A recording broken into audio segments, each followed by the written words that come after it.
Hoy, especial Iglesia Perseguida. 2023 fue el peor año para la Iglesia Católica en Nicaragua. Sufrió 275 agresiones. La dictadura amenaza de muerte a los sacerdotes, afirma abogada nicaragüense. En China, la policía prohíbe a los niños celebrar la Navidad. Le contamos qué otras restricciones enfrenta la Iglesia bajo el Partido Comunista Chino. En Nigeria, ni los terroristas de Boko Haram ni los numerosos secuestros a religiosos asustan a los católicos. El 94% acude a misa dominical, según estudio. Desde Perú, por el 50 aniversario de la muerte del escritor católico J.R.R. Tolkien, autor del Señor de los Anillos, forman asociación para ayudar a evangelizar a través de sus obras.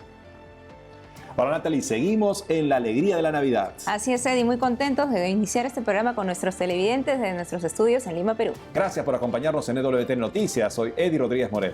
Bienvenidos, yo soy Natalie Paredes. Iniciamos hoy un programa especial con un recuento de los gobiernos que ponen trabas a la libertad religiosa. Uno de ellos es la dictadura de Daniel Ortega en Nicaragua. Para ello hablamos con Marta Molina, abogada y autora del informe Nicaragua, una iglesia perseguida, quien nos contó cómo termina el año para este país. Veamos la entrevista.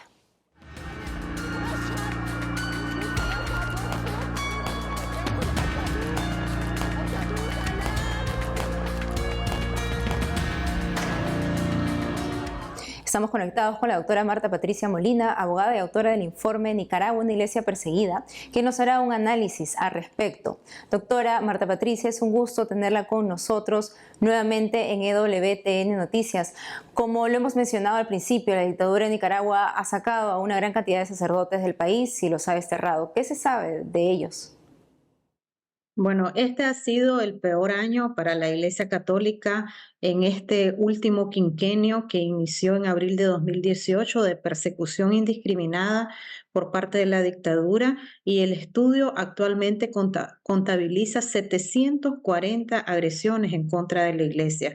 Únicamente en este año se realizaron 275. En estas 275, lógicamente, está incluido el destierro de sacerdotes que recientemente la dictadura envió a Roma.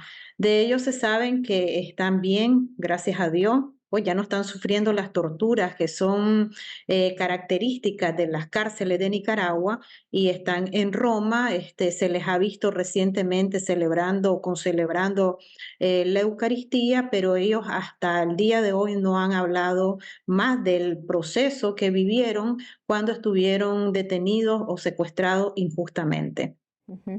¿Y cuál será el destino de los religiosos que se han quedado en el país en medio de esta iglesia perseguida? Bueno, a diario la dictadura sigue vigilando a los sacerdotes, persiguiéndolos, ofendiéndolos, amenazándolos de muerte. Inclusive, recientemente en este mes de diciembre, nosotros los nicaragüenses festejamos con mucha devoción a la Inmaculada Concepción y sacamos en procesiones a la Virgen María en esa advocación, y los policías han amenazado de muerte a los sacerdotes que quieran salir en procesión, porque se ha generalizado en Nicaragua las prohibiciones masivas a las actividades de piedad popular. Entonces, el sacerdote que osea salir y a contradecir las orientaciones de la policía, pues también están amenazados de muerte o también con ser llevados a las cárceles. Como usted lo menciona, incluso, bueno, los fieles también se ven pues atacados al respecto, ¿no? Con incluso las prohibiciones, no han sido impedidos incluso de rezar el Santo Rosario. ¿Cómo se encuentra la fe de los fieles nicaragüenses? Bueno, a pesar de todas estas prohibiciones, de hecho, el Día de los Difuntos se prohibió masivamente que los sacerdotes celebraran Eucaristía en los cementerios públicos y privados. También miramos una Semana Santa 2023 muy agresiva, donde se prohibieron absolutamente todos los actos de piedad popular durante ese periodo. Nosotros los nicaragüenses somos muy dados a las procesiones en Semana Santa y toditas fueron prohibidas.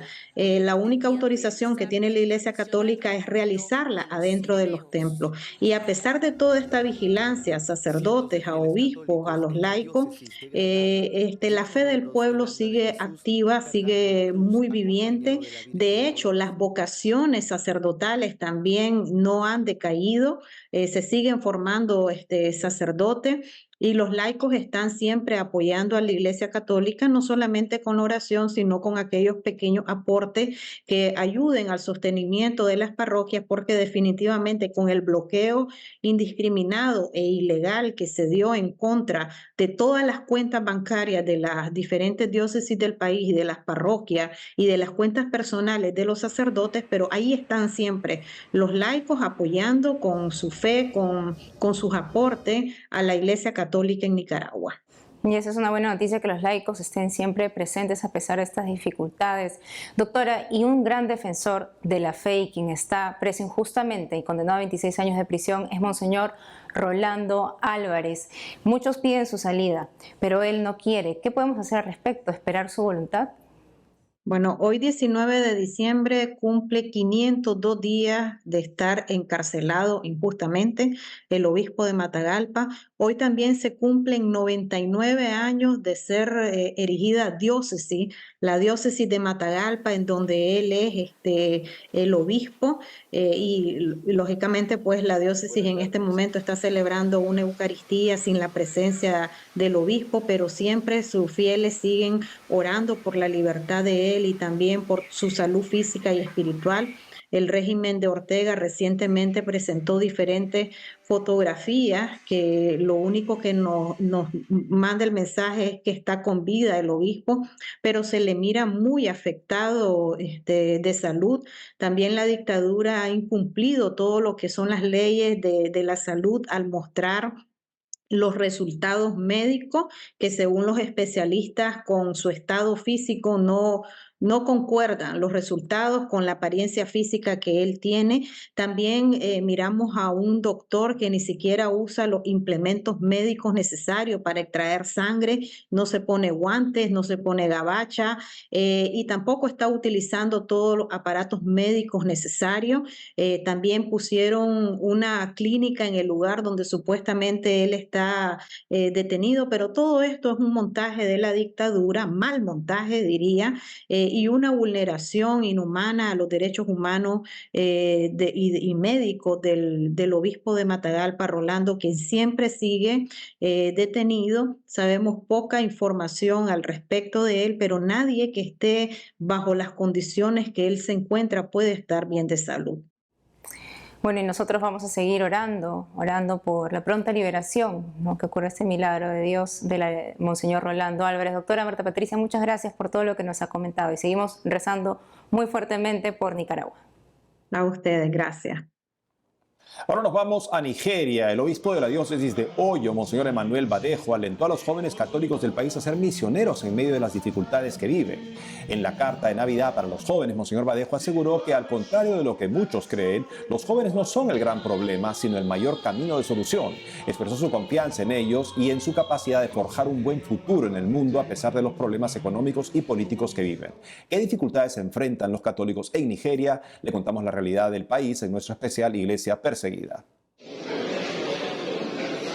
Esta es la parroquia San Francisco Javier, horas después de un ataque que dejó más de 50 muertos. El atentado ocurrió durante la solemnidad de Pentecostés del 2022. La parroquia está en la localidad de Owo, al sur de Nigeria. Al día siguiente, el padre Vincent Anadi, párroco de San Francisco Javier, contó lo sucedido. Vi a gente corriendo por la calle, estaba en la ciudad, había conmoción, así que estaba tratando de encontrar un atajo para volver a la parroquia. Fue en ese momento que vi a dos de mis monaguillos que me detuvieron y me dijeron: Padre, padre, padre, detente, detente. Vaya a la parroquia, están matando gente en la parroquia. Durante la celebración de la Santa Misa de Pentecostés, más de 5 hombres armados entraron al templo. Todos en la iglesia estaban corriendo hacia la sacristía y en ese momento estaban entrando nuevamente a la iglesia y disparaban esporádicamente y luego también usaban el dispositivo manual, ya sabes, el explosivo. Las autoridades atribuyeron el ataque a la etnia Fulani, quienes pretenden el control de las tierras. Medios de prensa pensaban que se trataba del Boko Haram, terroristas que quieren que el país siga el Islam. Hasta hoy no está claro quiénes fueron los perpetradores. En cuanto a las religiones que se profesan en Nigeria, el territorio está dividido. Al norte predomina la religión islámica, al sur la mayoría son cristianos. De los más de 210 millones de nigerianos, el 53% son musulmanes, el 31% cristianos protestantes, el 15% católicos y menos del 1% practica religiones tradicionales de África.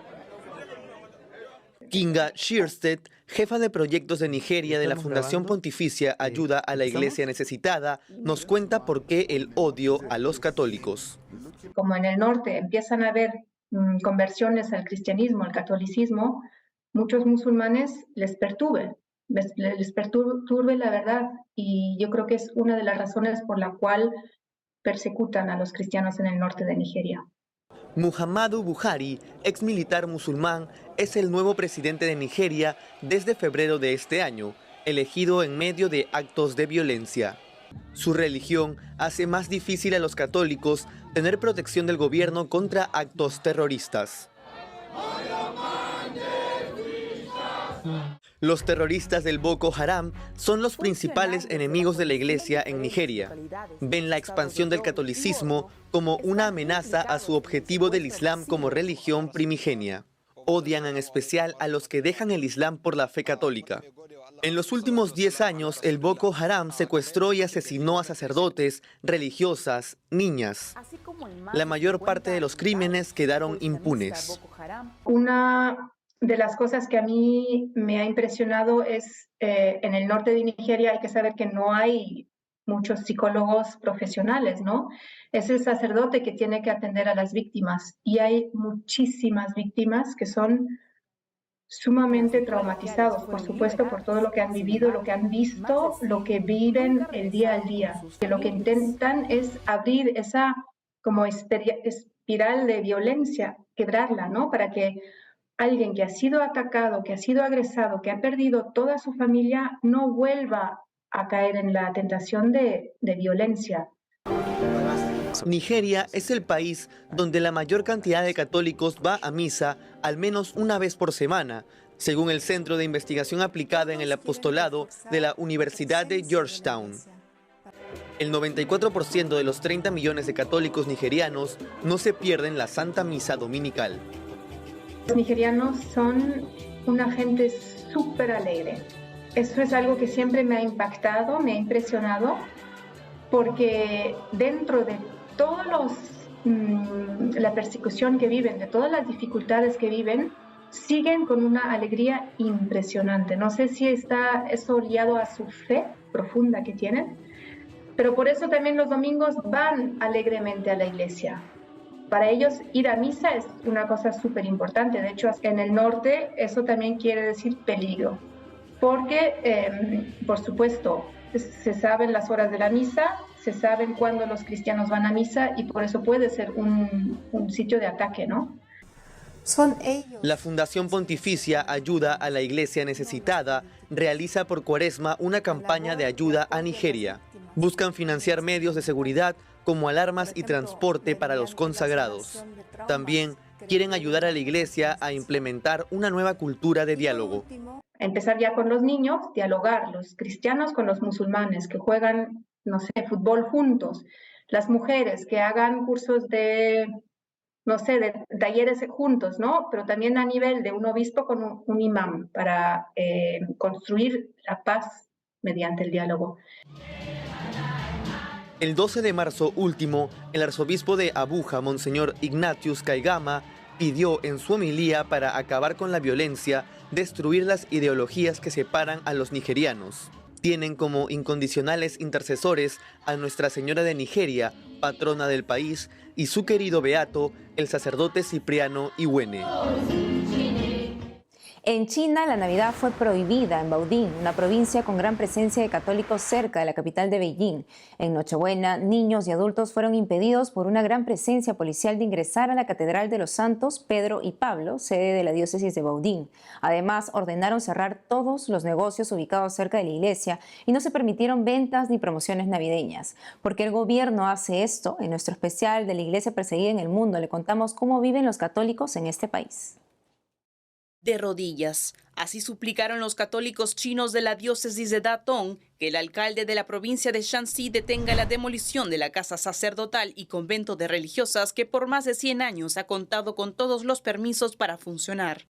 La policía de Shanxi no tocó el templo principal de esta parroquia, la histórica Catedral del Sagrado Corazón de María. Se salvó temporalmente porque es enorme y su demolición llamaría demasiado la atención. Ocurrió el pasado 22 de febrero.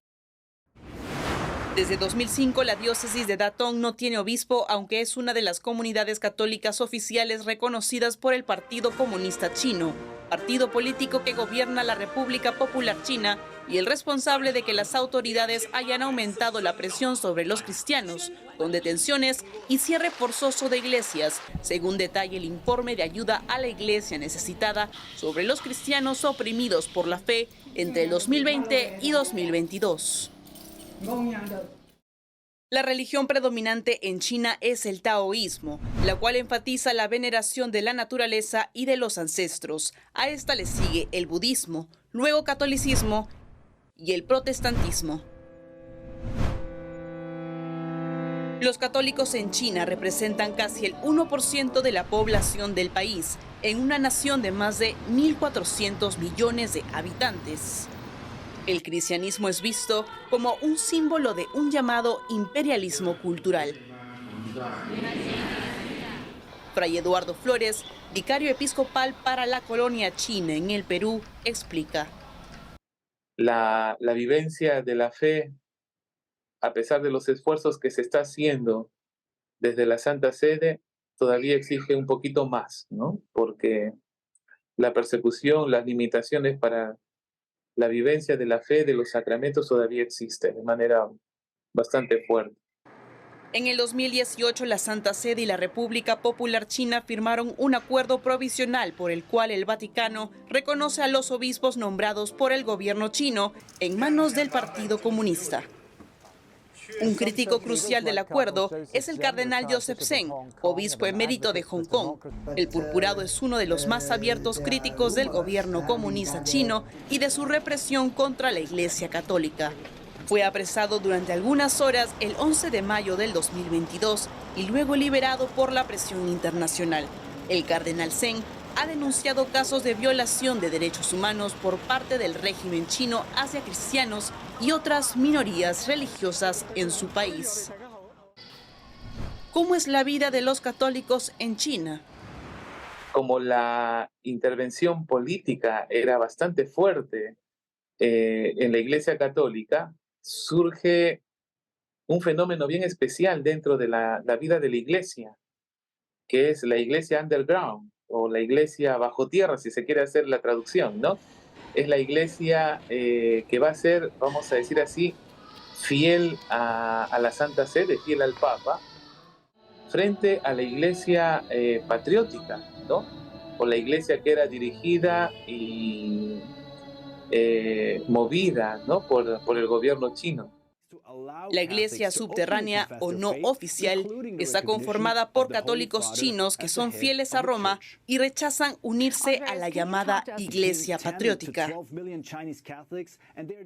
En agosto de 2022, Monseñor Francis An Shu Sin, obispo de Baoding, amenazó con suspender los sacramentos a los católicos que se nieguen a unirse a la Iglesia Patriótica o Iglesia Católica del país.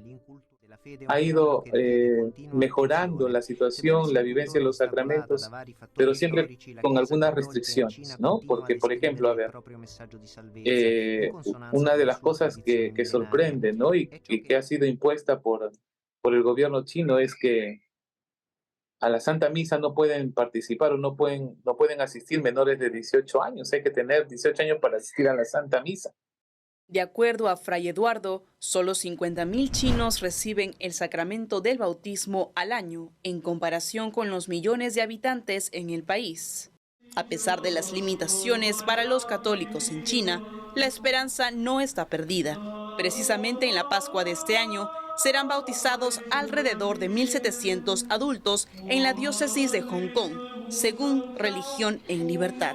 Además, a inicios de febrero, 5 nuevos sacerdotes fueron ordenados en la diócesis de Yongyang, en la provincia de Hebei.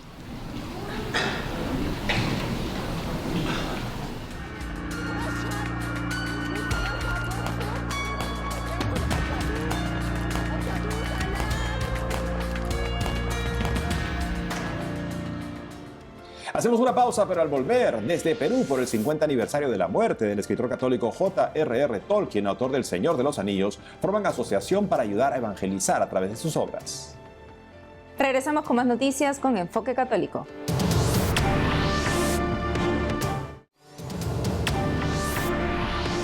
Nati, te cuento que hace unos días entrevisté al fundador de la Asociación Tolkien Católica, una comunidad que se ha creado en el Perú en honor al escritor católico J.R.R. Tolkien, autor del Señor de los Anillos. Veamos lo que me contó sobre esta iniciativa. Estamos con Carlos Mendoza Chuy. Mucho gusto. Él nos va a hablar justamente de esta asociación y también de Tolkien. Ante todo, Carlos, se quería preguntar por qué una asociación Tolkien católica, específicamente, en este caso, peruana. Ok, sí, primero porque, bueno, Tolkien era un profundo católico devoto, ¿no? Practicante, es cuestión de leer sus cartas, ¿no? Y, por ejemplo, en su famosa carta 142, menciona: El Señor de los Anillos es una obra fundamentalmente religiosa y católica, inconsciente al inicio, pero consciente en su revisión. Por lo tanto, desvincular la fe y la esencia católica del autor sería perder justamente la esencia de la historia. ¿Qué puede uno encontrar, por ejemplo, en estas obras que nos dicen algo más sobre ese fondo y motivación principal católica de este autor? Por ejemplo, en las cartas vemos su devoción al Santísimo Sacramento, ¿no? Él menciona que la única cura para un corazón deprimido y decaído es la Eucaristía, ¿no? La confesión, constantemente a sus hijos les dice que vayan a comulgar, a confesarse, ¿no? Su devoción a la Santísima Virgen María, ¿no? Por la cual él menciona que de ella procede toda su escasa noción de belleza y majestad, ¿no? En la biografía espiritual, tanto como en las cartas, menciona también su devoción a Santa Bernadette de Lourdes, ¿no? ¿Puedes hablar de la influencia que tuvo Tolkien en la conversión de Lewis? Sí, claro. C.S. Lewis era ateo, ¿no? Él tenía un grupo con Tolkien que se llamaban los Inklings, ¿no? Compartían su propia literatura, ¿no? Y Tolkien mismo dice que si no fuera por Lewis, él no hubiera acabado El Señor de los Anillos, ¿no? Ellos se juntaban en una taberna, ¿no? En una conversación amical, y se contaban sus historias y se iban avanzando. Entonces, el momento crucial en el que Lewis él menciona que le debe su conversión al cristianismo a Tolkien, a Tollers, como él le decía, es cuando Tolkien le dice a Lewis: Jack, porque le decía Jack, ¿no? De cariño.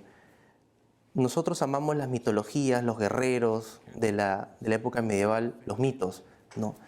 Pero hay un mito que es real, y esas son las escrituras.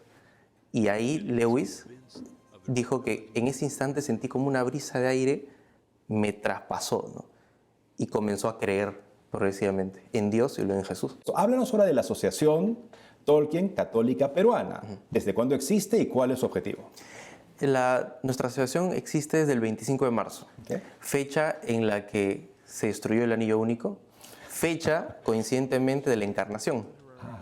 Y algunos estudiosos dicen que también puede ser la fecha de la crucifixión, ¿no? Esas fechas no son coincidencia en Tolkien. El 25 de diciembre, la fecha de Navidad, es la fecha en la que la Comunidad del Anillo sale de Rivendell. Tolkien lo pensó, específicamente eso, ¿no? Y existe desde esta fecha porque justamente coincidió con la fundación de una asociación amiga nuestra, que es la Asociación Tolkien Católica Española, que justamente somos afines en algunas motivaciones, ¿no? Ahora, ¿por qué nació? Porque muchos hablan del legendarium de Tolkien, es decir, todo el mundo que rodea al Señor de los Anillos, pero pocos hablan de la parábola del Señor de los Anillos, cómo los valores cristianos de amor, amistad, sacrificio, dar la vida por los amigos, una entrega por la misión, ¿no? Están implícitos en la historia, y Tolkien mismo lo dice, ¿no? Él ocultó todo rito oculto en la historia porque los valores católicos están implícitos dentro de ella, ¿no? Justamente por eso es creada, ¿no? Y la misión es, como menciono, primero, evangelizar, llevar al Señor Jesús a los demás a través de los escritos de J.R.R. Tolkien, ¿no? Formar una gran comunidad de diferentes espiritualidades, ¿no? Que podemos compartir todo lo relacionado al universo de Tolkien, del Legendarium. Además, y no menos importante, esta comunidad no solo está cerrada y no es requisito para ser católico para formar parte de la comunidad, sino simplemente estar abierto a un diálogo fraterno, ¿no? Como conversaban Lewis y Tolkien, ¿no? Además, para que a través de los escritos de J.R.R. Tolkien podamos ver las batallas y dificultades de los héroes de la Tierra Media y cómo ellos mantuvieron la esperanza en medio de la oscuridad, para que así nosotros podamos ver reflejadas sus luchas en nuestro caminar cristiano. Estoy seguro que Tolkien estaría muy contento por esta iniciativa que está destinada a dar grandes frutos para la salvación eterna de las personas, que es la misión que todos compartimos. Sí, justamente el 28 de diciembre tenemos el segundo encuentro de la Asociación Tolkien Católica Peruana en la parroquia San Juan María Vianney, en Magdalena, en la avenida Javier Prado Oeste, ¿no? Y están todos invitados a poder compartir este momento, ¿no? Desde las 6:30 hasta las 10 de la noche, ¿no? Excelente, entonces todos los que están en Lima, Perú o en sus alrededores pueden participar de este segundo encuentro el 28 de este mes en la parroquia San Juan María Vianney, Magdalena. Gracias, Carlos Mendoza, por habernos ilustrado sobre todo esto. Muchas gracias. Amigos, hemos llegado al final del programa. Ha sido una alegría estar nuevamente con ustedes. No dejen de seguirnos en las redes sociales y también de lunes a viernes a las 12 del mediodía, hora de Miami, en Radio Católica Mundial y su programa Más que Noticias con un servidor. Hasta entonces.